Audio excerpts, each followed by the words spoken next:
Hey, this is Christian Roldan. And Jordan Morris from the Seattle Sounders Football Club. And you're listening to This is Nos Odietis. This episode of Nos Odietis is sponsored by Full Pull Wines, a Seattle-based wine retailer and proud sponsor of Nos Odietis since 2011. Full Pull was founded in 2009, is based in Seattle, and is owned and operated by longtime Sounders supporters.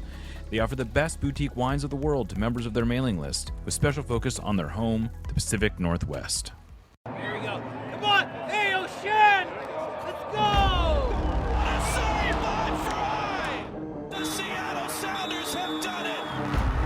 MLS Cup winners! Here comes Ray Gibbs through the middle to crown it for Seattle! And now they truly can start the celebrations. It's the Sounders MLS Cup. Nicola leaves absolutely no doubt! The Sounders rule the region! Seattle Sounders is going to They've scored! They've scored! Finally! This feels fucking awesome. This is a tiny dog. Is that what you young people call twerking? That Porter says cheated. You want to win? This is the Seattle Sounders, bro.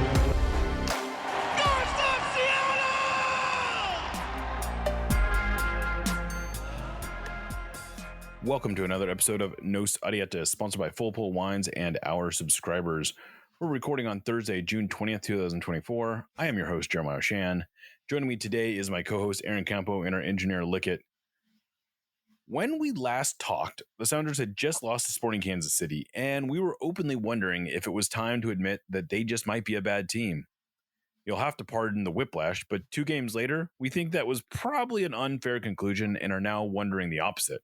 No, a 2-0 win over Minnesota United and a 2-2 draw with the Houston Dynamo doesn't suddenly make me think the Sounders are MLS Cup contenders, but it is some evidence that this team might be a bit better than they had been looking. The draw with the Dynamo was weirdly even more encouraging than the win over Minnesota, not because the Sounders played better, but because they looked so awful in the first half and still managed to come back. That's what good teams do. So, Aaron, what do you think? Were we too harsh last episode? No, I'm actually taking credit for the turnaround. I think we did it, and let's go. You're welcome. I think that they are who we thought they might be at the beginning of the season. I think that, and we've kind of touched on this before, but since the bad start, the winless start since the Montreal game, they've been playing like a mid-table team. And when you don't win a game until 7 games in, 5 games in, 6 game. 6 game in, yeah. If you lose or you get 2 points from your first 5 games, right? It's going to take you a while as playing as like a average-ish mid-table type team to get to a respectable points total. The Sounders still have a way to go. But yeah, I think that the team that they've been over the past 2.5-ish months is probably pretty close to what they are in reality. And I think they've had a lot of bad luck sprinkled along the way. I think they've had some good luck lately. And the Houston game is a prime example of that, where they definitely took advantage of some positive fortune that they just weren't getting early in the year. So I definitely don't think they're a bad team anymore. I think that they've been giving us some signs of encouragement, but I think their ceiling is very low right now. Like I don't think that there's anyone looking at this team right now and saying this is a team that can go on a serious run, and win an MLS Cup. But they're at least worth watching again, right? It doesn't feel like a chore to watch them. It hasn't, at least the last few games. So that's a big plus. Yeah, I would say that the last, it's funny. Early on, there was a lot of discussion about or over the last 2 years, I guess, there's been a lot of discussion about how, man, I would much rather watch this team draw 2-2 than draw 0-0. And I've always kind of come back with like, well, that's not usually how it goes, because usually the choice is losing a bunch of games 3-2 or, tying games 1-1 or something like that. Right. But this was a good example of the kind of game where it was the first half was, I think, maybe their worst half of the season. I feel pretty comfortable saying that. And the second half was not anything like their best half, but it did show some resilience, and it was fun. It was fun to watch them come back. And I found myself almost talking myself into, like, if they end up losing this game, I'd almost be okay with it, because at least they showed bite and they came back. But it's a lot better to get a point out of that one. It is still concerning that we're now 19 games in the season. The Sounders have not won back-to-back games yet, which is a concern. That's a thing they're going to have to fix if they're going to be anything that we would like to call a decent team. But like you said, you go back 2.5 months, and you're talking about a sample size of about 14 games, I guess, at that point, right? 10 to 15 games, and they're right around 1.5 points per game over a relatively extended period. And I don't know. I feel like this team is just like, I keep crunching numbers in different ways, and it keeps coming back probably somewhere between 46 to 48 points, probably finishing somewhere between 4th and 7th. Yeah. Yeah. And I mean, after the start to the season, I think most people would take that. They're not going to do it in a super exciting way. I think everybody's accepted that at this point, barring unforeseen acquisitions. But I can live with a team that beats Minnesota pretty comfortably 2-0 at home, and that can fight back and get 2 goals on the road. Like, I can live with that kind of team. That's a much more fun team to me. And I think the most encouraging thing probably that would give people hope that things are going to improve is that we've seen some tough decisions made personnel wise. We saw Jordan Morris get the start against Minnesota, and then get the start again against Houston. And I thought he was as good as he's ever been against Minnesota, and not as good against Houston, but, still put in a good shift. And I don't really feel like his lack of involvement was a Jordan problem first and foremost. Yeah. And, Brian at the 60th minute went to Raul, which suggests to me that Jordan is probably going to get the start on Saturday, which I think is encouraging. And he went to Raul, who I thought, to be fair, did exactly what you want him to do in that situation, but he also brought on Danny Musovski, which I thought was a really positive decision. So he's showing definitely a willingness to mix things up, to try different formations, to try different personnel combinations. In the Minnesota game, obviously Paul Rothrock coming on for Alex Roldan was not, I think, what anybody expected, but turned out reasonably well. I would say that was, like, in the press box, there was a lot of people kind of, making surprised faces at one another. Yeah, but I think, and Brian's comments after the game sort of allude to this. I think that this is an example of the things that he is privy to that fans aren't. Who's doing what in training, how well they're carrying out his instructions, and what kind of things he's seen from players that just the public doesn't have access to. And, I think that Paul Rothrock will be the first person to tell you about Paul Rothrock's limitations, based on his post-game comments against Minnesota. But I think that the kind of spark he's brought to the team has been invaluable. I think that the kind of effort he showed to get that goal, Brian talked in the post-game about the body language and about the way the Sounders responded to the goals they gave up, and just about how they didn't look up for it. I think everybody kind of noticed that. And, a lot of the time, I wouldn't say anybody looked like they weren't trying, but it also didn't necessarily look like they were trying to make things happen. And Paul Rothrock just tried to make something happen, and it did. And that completely changed the tenor of the game. It completely changed the way the Sounders approach the game. And sometimes that's what you need. You just need somebody to try some shit, to give extra effort, and and have a high enough skill level that results in something. And I think it was a good decision by Brian to bring him on against Minnesota, and a good decision to give him a start in Houston. Yeah, I think that, and it was funny. I didn't really realize this at the time, and I don't feel like anyone really made a big deal of it. That was Paul Rothrock's first MLS start, and prior to his 80-minute performance, 85-minute performance against Minnesota, he hadn't even he'd only played more than 15 minutes like once or twice in an MLS game in his whole MLS career. This is a player who we don't necessarily think of as inexperienced because he has sort of been around, and he's not a young player anymore. He's 25. But it's kind of neat to see a player like that getting a chance and making the most of it. This is a guy, he has, he's now got 2 goals this year. I don't know how long the Sounders can really ride him. And I would frankly be a little surprised if he starts again on Saturday. Like, my expectation would be Leo Chu comes in but we probably will continue to see Paul Rothrock. And it's good to see, I'm just glad that we're getting some different faces out there. I think that was one of the big things people were really getting frustrated with the Sounders, is that it was, for a long time, it was the same cast of characters and making the same mistakes. And, it's the Sounders are not playing champagne football. No. But if you go back to the Philadelphia game, you have a sample size, like you said, about 2.5 months. The Sounders are averaging 1.5 goals per game. They've scored 2 goals on, 2, 4, 6, 7 occasions, if you include the Open Cup.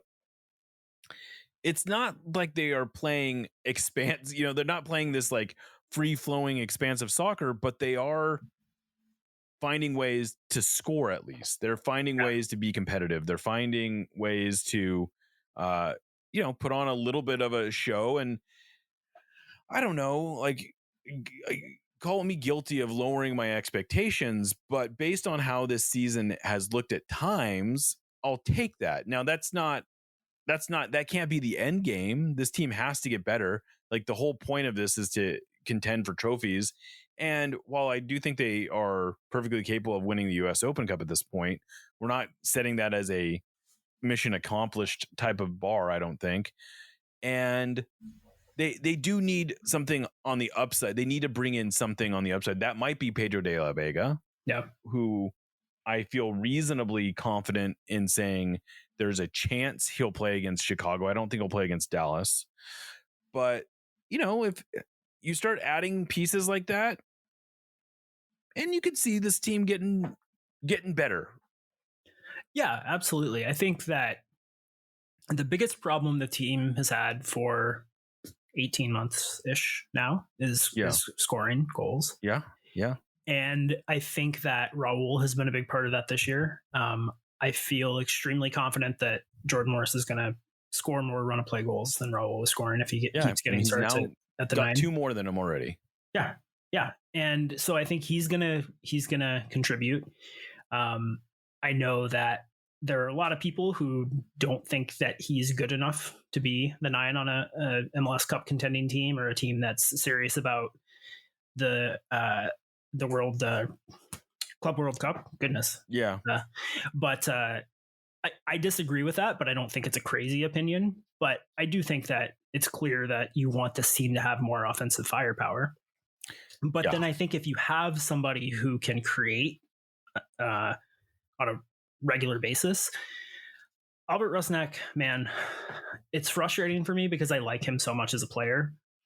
And I do not blame anybody that never wants to see him again, because he's not the creator that the Sounders need. He is elite. He's so good at the things he's good at. And on a team that doesn't need him to be the primary creator, I think he would be irreplaceable.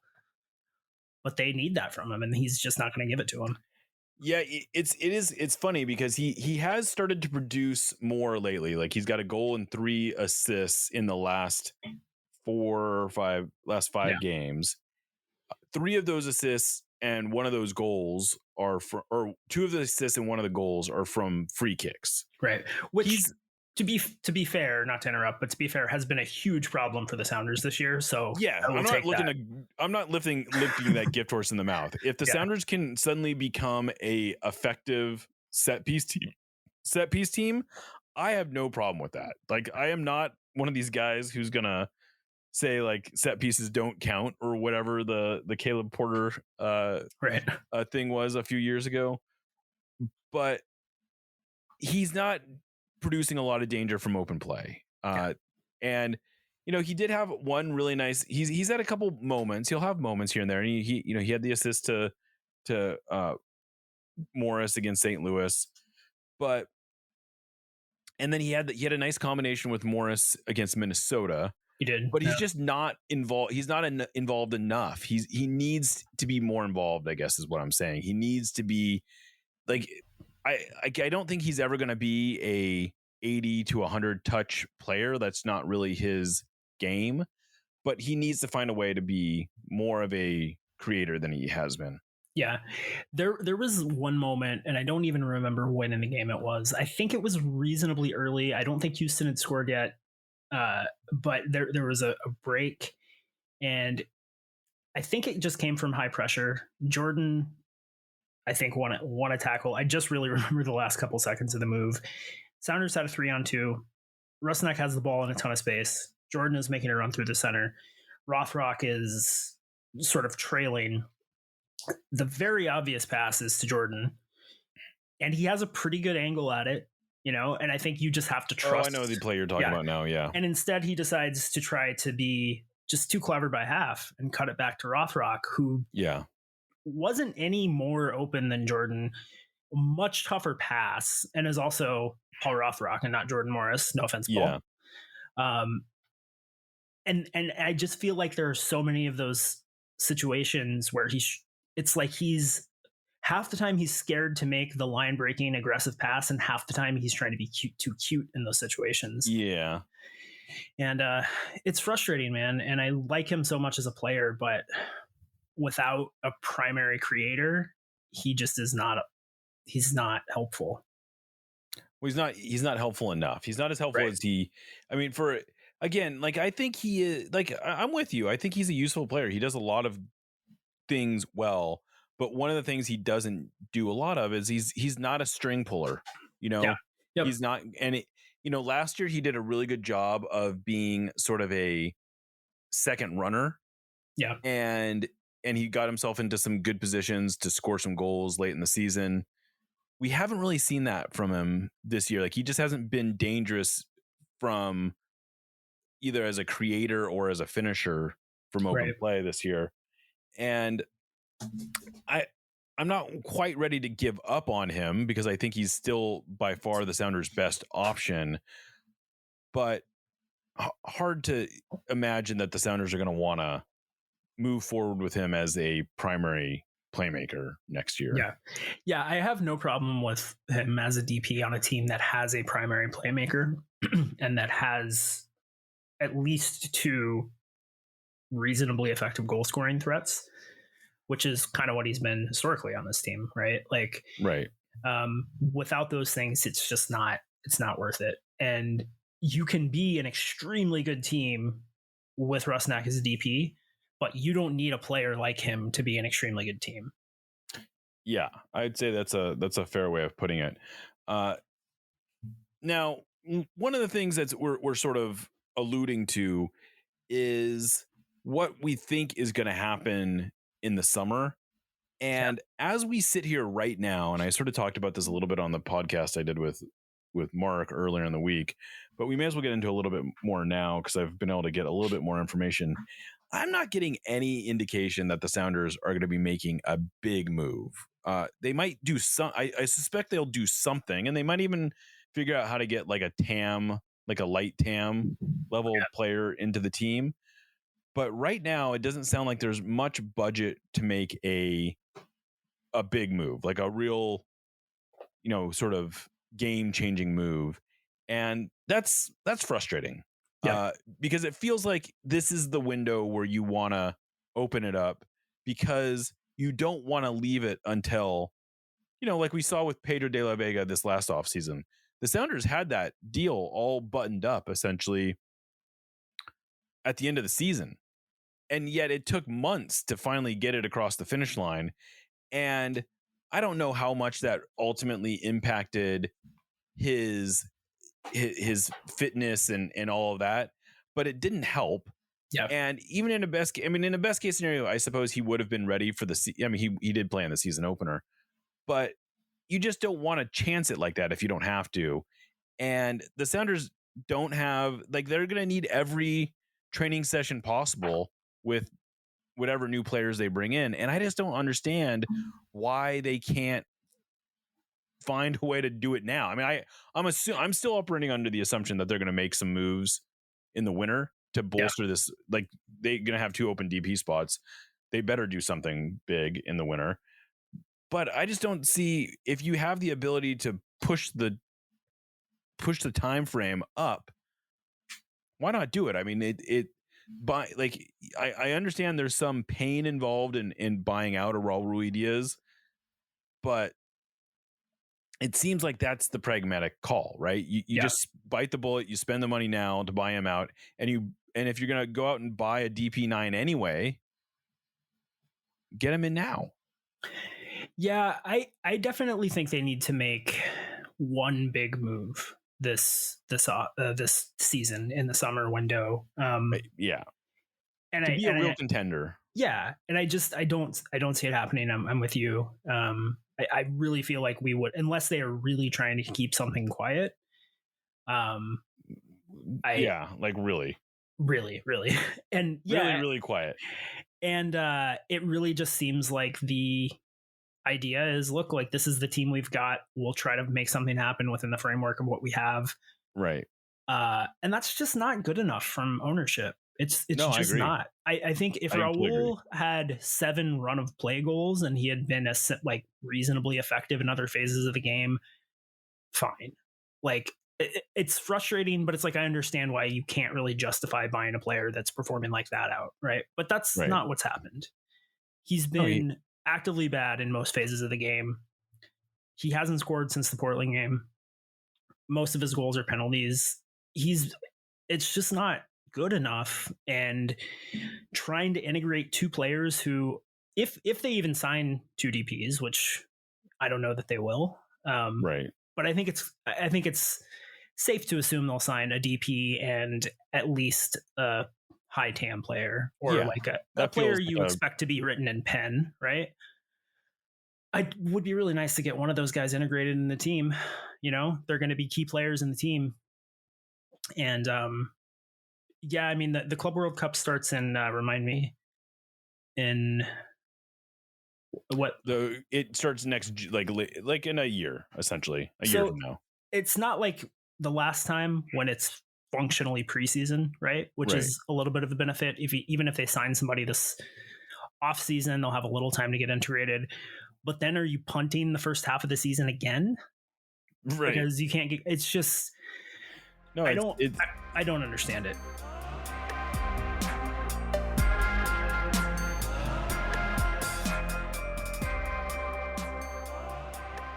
I don't either, and it's frustrating.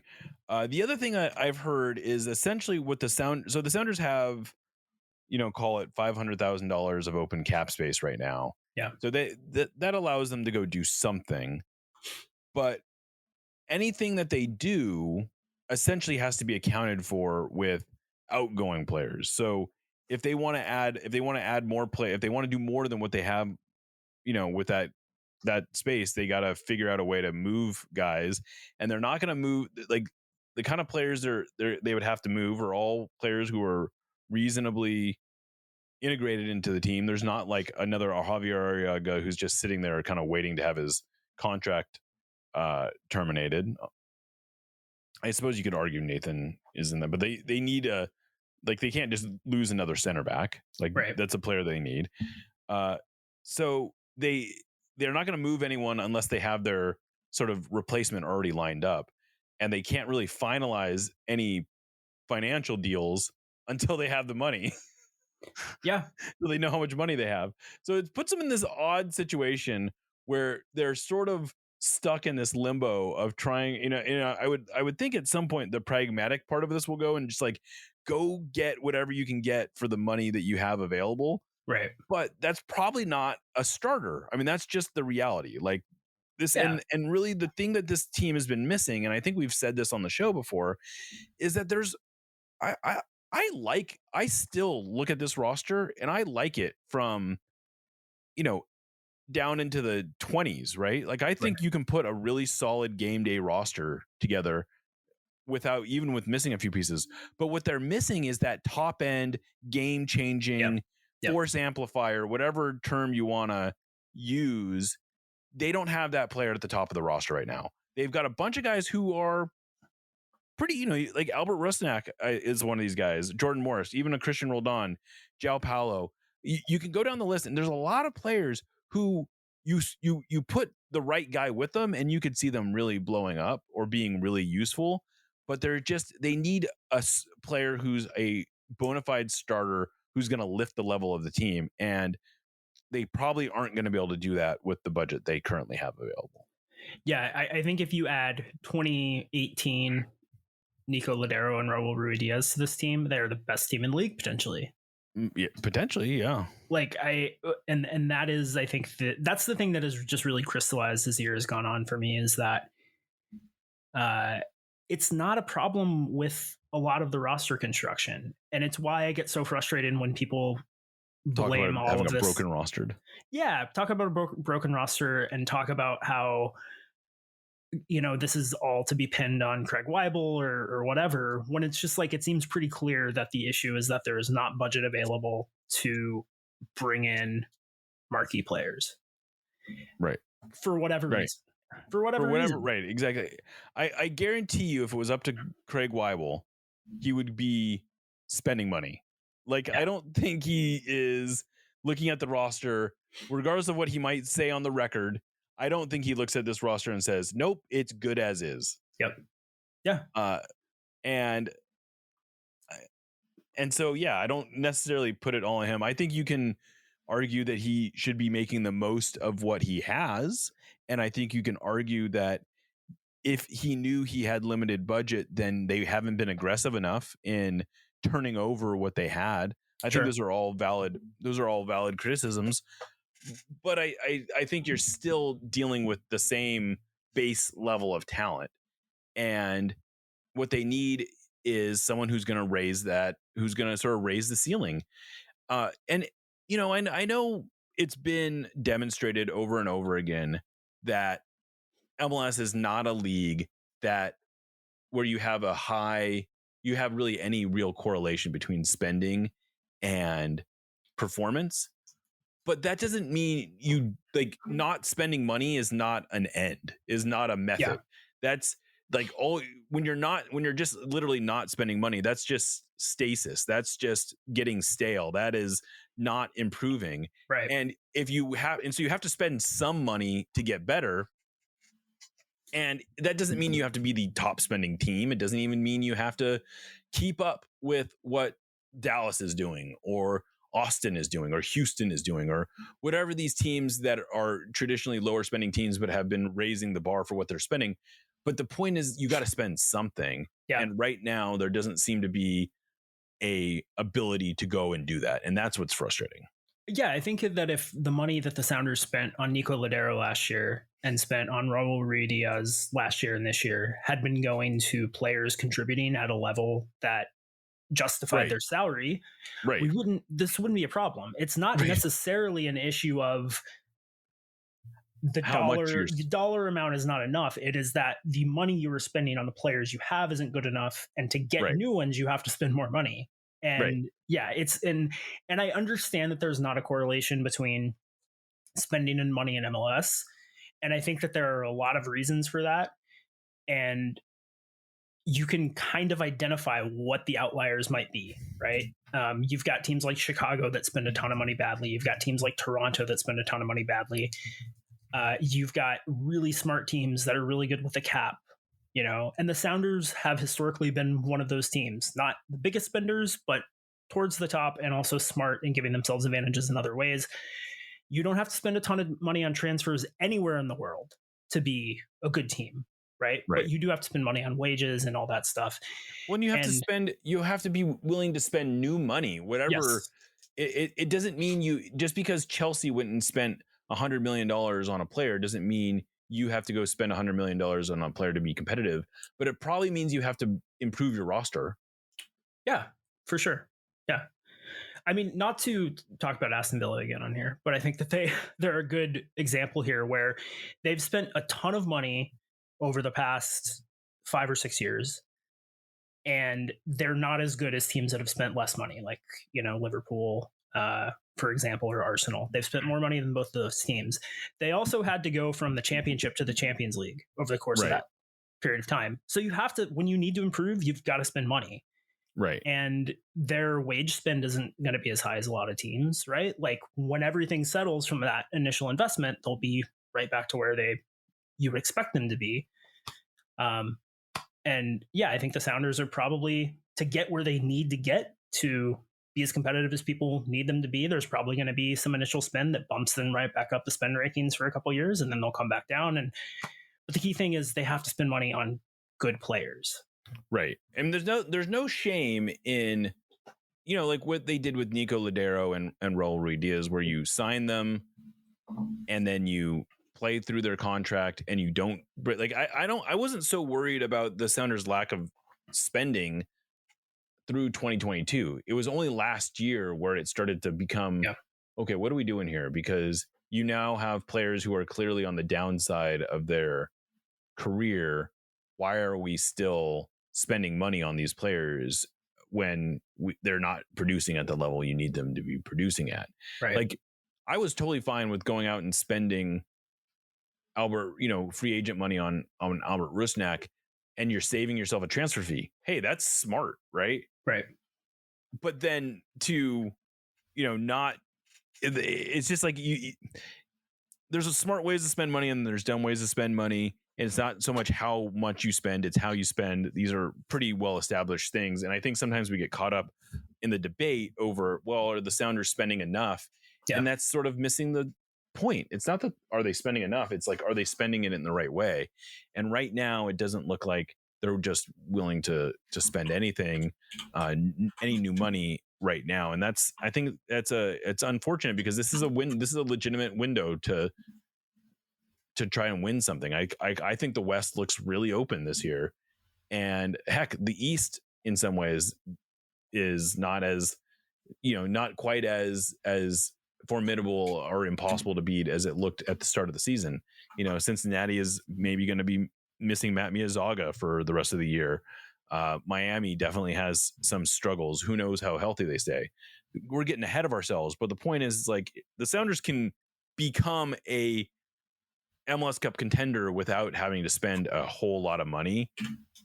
They just need to go out and do something. Yeah. I mean, sorry, go ahead. No, that was it. I just, if you look at a player like, I hate to do this, but Evander, right? Who's been outstanding this season. Ouch. Yes. I'm sorry, but it's true. He's making less than Raul this year. Right. It's because, and look, like, it was a $10 million transfer. True. But I think if you adjust Raul's transfer fee for inflation, it's not going to be that much off of that. Right. Probably not. Yeah. And he's kind of set the league on fire this year. He's been great. Timbers are still bad, which is why I feel okay bringing that up. Why are you bringing this up? But there, and I have no problem with giving Raul the extension, because I think you probably don't win the Champions League without doing it. Yeah, we don't need to rehash all of this. That's all fine, but yeah, it's been time to go. And the worst thing any team can do is wait too long to pull the trigger on things like this. And I think it's pretty clear that the Sounders did, and it's very unfortunate. Yeah, and I guess it's worth also mentioning that I do think Adrian Hanauer deserves some credit for having a bigger horizon for his vision, right? Like, I know he lives and dies with results on a week-to-week basis, so he gets it. But I think he's also trying to look bigger picture, where he's, in his mind, and part of the reason I think that they don't have a lot of money to spend is because they spent a bunch of money on Longacres, because they spent money on buying Seattle Reign. And those are legitimate investments. Like, those are things that potentially are really, really transformational for Seattle soccer. And they set the Sounders up in a way potentially that's really great in 10, 20 years down the road. Like, we may look back on this year and say, okay, well, if the cost of getting this transformational facility and starting the investment at Longacres and bringing in the Reign, that was all that struggle was worth it. But I'm a little worried about is I think there's maybe an underestimation of the risk that they're going through right now. And if the Sounders give off a impression that they aren't trying to be competitive as they can be, I should say, they're trying to be competitive. They're clearly trying to win games. But if they give the impression that they're sort of sitting on their hands when even relatively small investments could make a difference, I think that will have a real detrimental effect. And it could really have a spiraling, effect in terms of turning off season ticket holders. Season ticket renewals just went out this week, and it's not a good time to be playing around with the idea that it's like, yeah, we're not going to spend anything. Like, give us more money than you gave us last year, accept a lower quality product. They're out there, and they just this week they've announced like 2 or 3 different new sponsorships. Like, okay, so what is this money? What's this money going towards? Is it just going towards long anchors? Because I don't think that's what fans want to hear. Right. Yeah. And then you're talking about building a stadium, right? Right. That you're not going to get public money for. Right. It's just, and I think you're right. I think that there's a very big major sports mindset at play here, most likely with the Sounders, where if you're an NBA team, you can tank for years. And when you get your draft picks and you start winning games and you're a contender, yep, the fans are going to come back. You're going to get that profit sharing money. You'll be fine. Fans will come back. NFL, Major League Baseball, you can do that in those leagues. And I think the Sounders are potentially rolling the dice that you can do that in MLS when you're the Sounders, right? Right. Which there's no evidence. There's really no evidence that you can get away with that in MLS. No, I think that the Sounders have been the success that they are because they came on the scene at one of the worst times in Seattle sports histories and were from day one committed to winning and had success on the field and put on a good show and all of that stuff, right? There are a lot of options in Seattle sports now. The Mariners are good. The Kraken are the new shiny thing. The Seahawks are the Seahawks. They won a Super Bowl. They've got the decades Sonics of are around the goodwill. corner. Yeah. And, people, and even if you think there's still enough soccer fans in the Northwest, we'll have our built-in fan base. It's a hell of a lot easier to watch the Premier League and the Champions League and La Liga and Liga MX than it was in 2009, 2010. So people can get their soccer fix. You can turn on NBC on a Saturday and watch the Premier League now. And I think they're playing a really dangerous game if they're betting that people will put up with a few down years, and not just down years, but years where they're so clearly pinching pennies. And just not being as aggressive as they need to be. I think that's a really, really serious risk. Yeah, I mean, it's an interesting thing. I don't think during any point in Sounders history has attendance really fluctuated from one week to the next within it's always been a relatively small, like you'll see a bump one week and then it'll go back down, but you don't see this. Like with the Mariners, when they get good, you can all of a sudden see this like ramping up of people getting excited just to go out to the games. Yeah. And that's just not ever been part of what Sounders fandom is. It's like people buy season tickets. Maybe they buy a few tickets in advance, but they're just not doing a lot of week of or game, day of sales that they can sort of count on moving if they just get good. Right. Like that's just not really how it's been. And I would think that's a very dangerous thing for the Sounders to start playing where they essentially telling fans, no, you don't really need to get season tickets because when it's good, you can come out. And that's just not, I mean, it's I think we sometimes underestimate how hard it is to convince people to get season tickets once they've given them up with the Sounders. Yeah. And I don't know. I just think I'm just a little worried that they are maybe underselling the dangers of not giving people something exciting, something to get excited about. And the reality is people get excited about new signings. Yeah. I mean, for years, I went to every game, including the CCL games, most US Open Cup games, I had season tickets.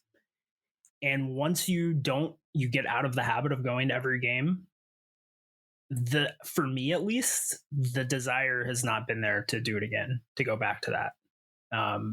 And yeah, I just think, and I don't think they're going to have the conversion rates of younger people that they used to, because they're not the hip young thing anymore. And right. Yeah, this was supposed to be the upbeat show too. That's the funny thing. This was the upbeat show. It started on such a high note. Yeah, but I think I do think those are the stakes realistically. Like, yeah, because even though I feel a lot better about the team than I did even last week, people are not going to be falling all over themselves to renew their season tickets to see a team averaging 1.5 points a game. Right. And I think that's sort of like what we come back to is like, there's two things can be objectively true. Yeah. The Sounders are better than they looked a few weeks ago or a couple weeks ago. And their prospects for being a true MLS contender aren't that much better than they were then. Right. Like, I think I feel very comfortable in saying I am very confident this is a playoff team. I feel very confident that it's a playoff team that will probably miss the play-in game. I think there's probably a better chance that they finish 4th than finish 10th. But I'm still not convinced that they're a true MLS Cup contender unless De La Vega just blows our expectations out of the water at this point, and he comes in on fire and lifts and heck, that's possible. If I'm the Sounders, I'm not banking on that. More realistically, they need an additional player. Yeah. And that's what we're effectively talking about. To be a real contender in this league, they need to bring in some talent. Yeah. So I don't know. Not the most uplifting place to end this, but that is probably the most honest place to end this. It is, yeah. I mean, I think that I worry about this stuff a lot, and I think that a lot of people in the fan base do. And it's been much harder for me to ignore the feeling that there is some bargaining in the Sounders front office happening. Yeah, about being a little more aggressive and spending money versus longer term planning. It's kind of the elephant in the room. But hey, the games are better, so that's positive. They're more fun to watch. That's good. And that's good. And we'll be here. I mean, we'll be here either way. That's true. We're kind of pot committed at this point. Yeah, we're kind of pot committed, but it would be fun to talk about this team being a MLS Cup contender too. It would. But 9 big points coming up. Oh yes, this homestand, this upcoming homestand, probably defines the season, I think. Yep, absolutely. 3 winnable games. They've got FC Dallas on Saturday. They got Chicago Fire the week after that, and then they got New England Revolution the week after that. Yep, those are 9 very, very winnable points. I'm not saying they need all 9, but they probably need 7. And 9 should be the goal. And if they get all 9, they're in great position.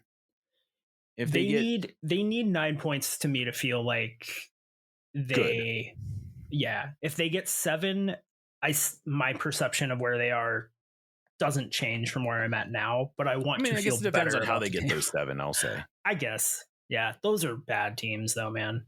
They are bad teams. They are 3 of the worst teams in the league.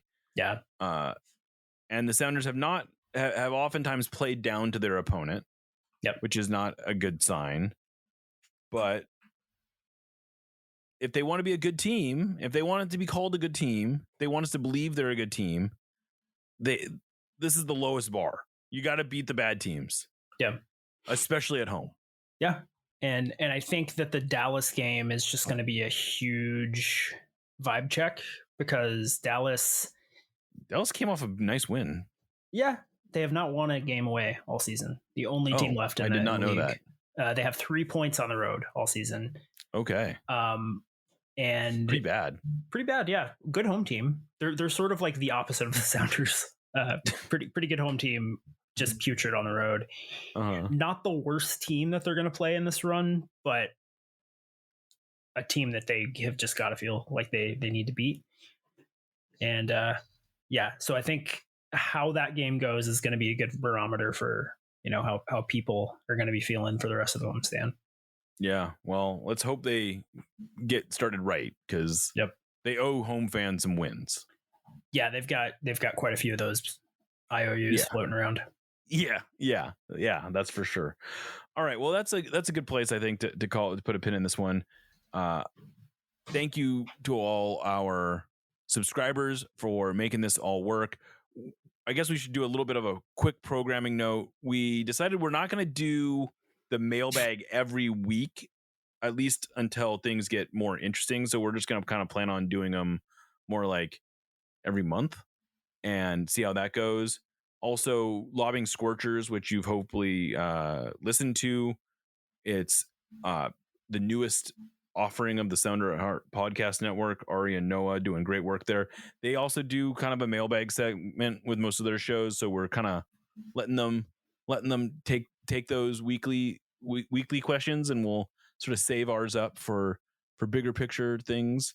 So hopefully that works for everyone. But if you haven't listened to Lobbing Scorchers, you can either listen to it on the private RSS feed that we gum through, or you can go to their public feed, which is separate from ours, and become a subscriber. I'm sure they would love that.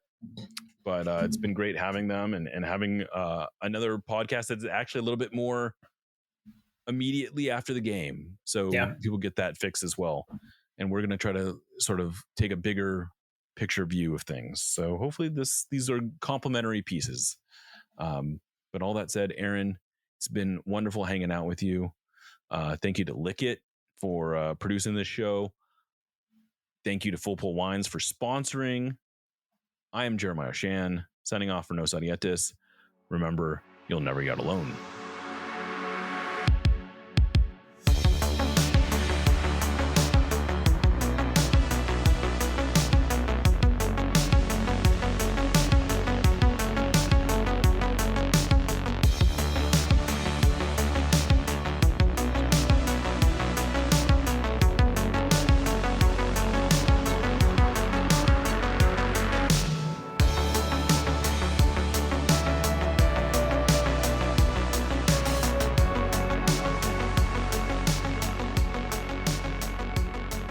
We love you.